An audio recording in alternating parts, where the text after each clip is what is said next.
Hello, good morning. അതാണ്ട് ഈ ഇല നിങ്ങൾ കണ്ടിട്ടുണ്ടോ? ഇതിൻ്റെ പേരെന്താണെന്ന് പറയാമോ?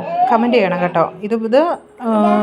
നമ്മൾ കറിക്കൊക്കെ യൂസ് ചെയ്യുന്ന ഒരു ഇലയാണ് കേട്ടോ, തോരനൊക്കെ വെക്കാനായിട്ട്.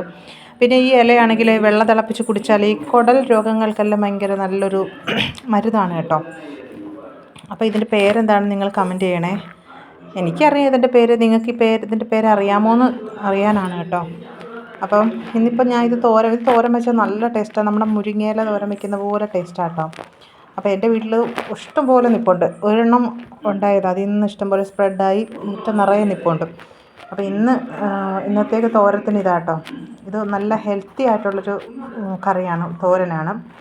മാക്സിമം നിങ്ങളുടെ നാട്ടിലൊക്കെ നിങ്ങളുടെ വീട്ടിലൊക്കെ ഇതുണ്ടെങ്കിൽ നിങ്ങൾ ദയവ് ചെയ്ത് പറിച്ച് കറി ഉണ്ടാക്കി കഴിക്കണം. തോരൻ ഉണ്ടാക്കിയില്ലെങ്കിൽ വെള്ളം തിളപ്പിച്ചെങ്കിലും കഴിക്കണം കേട്ടോ. ഏറ്റവും നല്ലതാണ്. കുടൽ രോഗങ്ങൾക്കും വയറ്റിൽ അസുഖങ്ങൾ അങ്ങനെയൊക്കെ വരത്തില്ലേ, വയറ്റിനകത്ത് പുണ്ണ്, കുടലിനകത്ത് മുറിവ് അങ്ങനെയൊക്കെ വരുന്നതിനൊക്കെ നല്ല മരുന്നാണ് കേട്ടോ ഇത്.